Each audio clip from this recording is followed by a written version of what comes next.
Kai Kara-France versus Amir Albazi ended in a controversial split decision, and Albazi was given the decision where most people seem to think that Kai Kara-France was robbed. 2 of the judges gave it to Albazi, but all 3 judges saw the fight differently from each other. We had Chris Lee, Sal D'Amato, and Mike Bell. Chris Lee and Sal D'Amato gave the fight to Amir Albazi, whereas Mike Bell gave the fight to Kai Kara-France. Chris Lee and Mike Bell gave the first round to Kai, whereas Sal D'Amato gave the first round to Amir Albazi. All judges gave the second and third rounds to Albazi. Sal D'Amato and Mike Bell gave the fourth round to Kai Kara-France. Chris Lee somehow gave the fourth round to Albazi. That is crazy. That is one of the worst scorecards I've ever seen. If you want to give Albazi the first, I mean, it's more understandable from, watching it live or something. But the fourth round, where Albazi landed less than 10 strikes, the majority of them were not damaging. Kai landed way more damaging shots in that round, and a lot more of them. I'm not going to go over the fourth round too much because it would just be Kai Kara-France landing so many strikes on Albazi, having so much more damage. If I were to guess, the only reason Chris Lee scored that fourth round for Albazi were because of 2 things, where he was like trying to get his back. He actually didn't get his back, but maybe Chris Lee thought something of that. And then this right overhand right here, maybe he thought that Albazi landed it. In fact, he did not land this right overhand at all. Kai looked a bit awkward when that punch got thrown at him, but he was just trying to evade the punch while also throwing his own. There is no way someone could realistically think that Albazi won the fourth round. It all came down to the first. And every single judge gave the 5th round to Kai. I do think the second round was close as well, but I do think that Albazi won that round. And let's find out who really won this fight, and we have to go by the scoring criteria. All of it is striking, so in terms of effective striking, damage trumps all. And in order to score damage as accurate as possible, we are going to categorize the strikes in accordance to light, medium, and heavy to determine who actually scored the most damaging shots. Now, don't get caught up too much on the light strikes. They're actually not going to matter in the scoring of the rounds. It's the heavier strikes of the round that are going to matter. And let's get right into that first round. Just to show this, the big strike that was thrown from Kai Kara-France does not look like it landed. The camera angle can make it look a bit tricky, but just want to point out when Kai threw that right overhand, it does go in front of Albazi's face. Albazi moves his head back away from the punch, and you can see the full extension of Kai's punch lands on Albazi's right arm. The first strike that actually lands in the fight was from Albazi, slightly connecting with the left hook on the ear. Kai then lands a light strike of his own, an inside leg kick. Then Albazi gets the fight up against the fence when he shot a double leg on Kai, and he lands 7 strikes against the fence where Kai landed 9.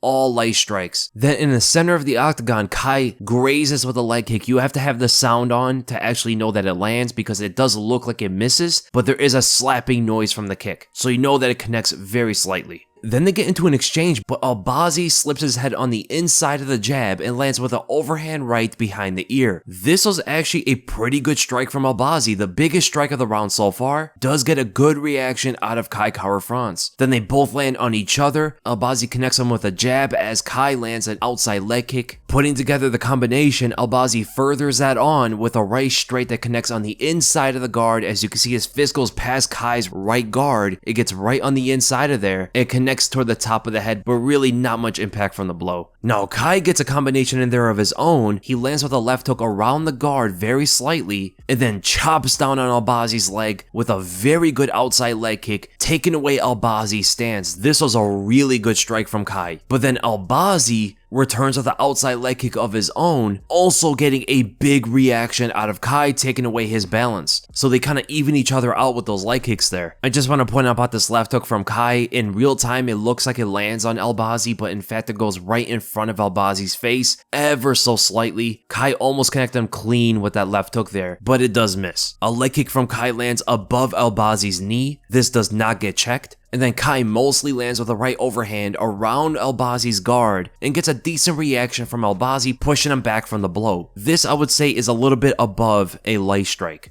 Then Kai lands with a jab, advancing on his output here, lands with the outside leg kick, and then lands 3 jabs on Albazi later, 2 up high and 1 to the body, none of them really getting much of an effect. And as the body jab connects, Albazi grazes Kai with an overhand right at the top of the head. And then Kai throws another combination, grazes Albazi with a left hook, and this right overhand is tough to tell if it glances off Albazi. Very hard to tell from the camera angle. It's not going to matter too much in the scoring of the round, but we can come back to to this if we have to. A light front kick from Albazi lands, and then they both connect on each other. Albazi pushes him back with a right straight to the ribs, and Kai lands a check left hook over the top. Now, the reason why Albazi's landed harder was because he moved his head with that left hook, decreasing the impact of it. And at the same time, he connected full on with the right straight to the ribs, getting Kai to move back from the blow. They both do a leg kick at each other and connect with each other's knees, but Albazi keeps going forward and lands behind Kai's leg. Kai then lands 3 punches before the round ends, a light jab, then he grazes a check left hook as Albazi's moving forward, and then at the end, right as Albazi is taunting him, Kai lands a flush overhand straight to the face. This didn't hurt Albazi too much, but it is a pretty big shot, and that ends the first round. So by tallying up all the damage, it is very close. You can tell it's a competitive round, back and forth, but Kai Kara-France does edge him out ever so slightly on the light strikes, which actually makes a difference here. The medium strikes that they landed on each other were very, very close in damage, and even if we want to go to aggressiveness, it was Kai Kara-France who was easily the bigger aggressor in the fight, looking for the big power punches,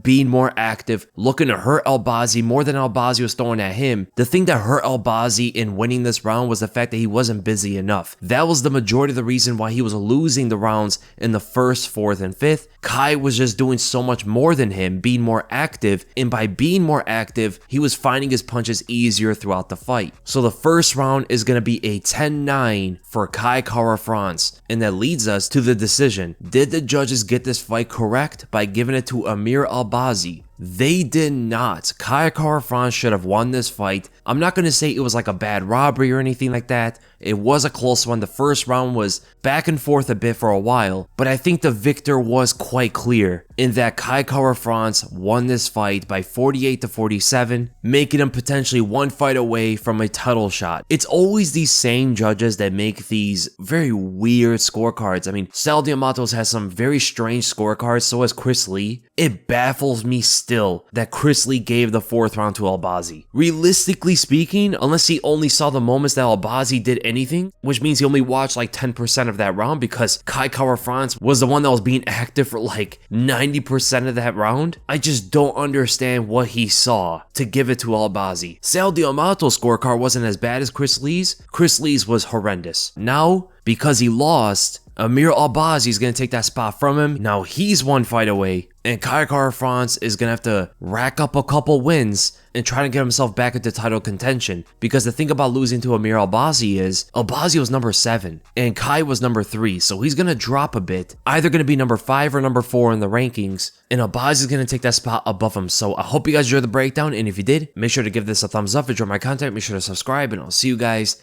in the next video.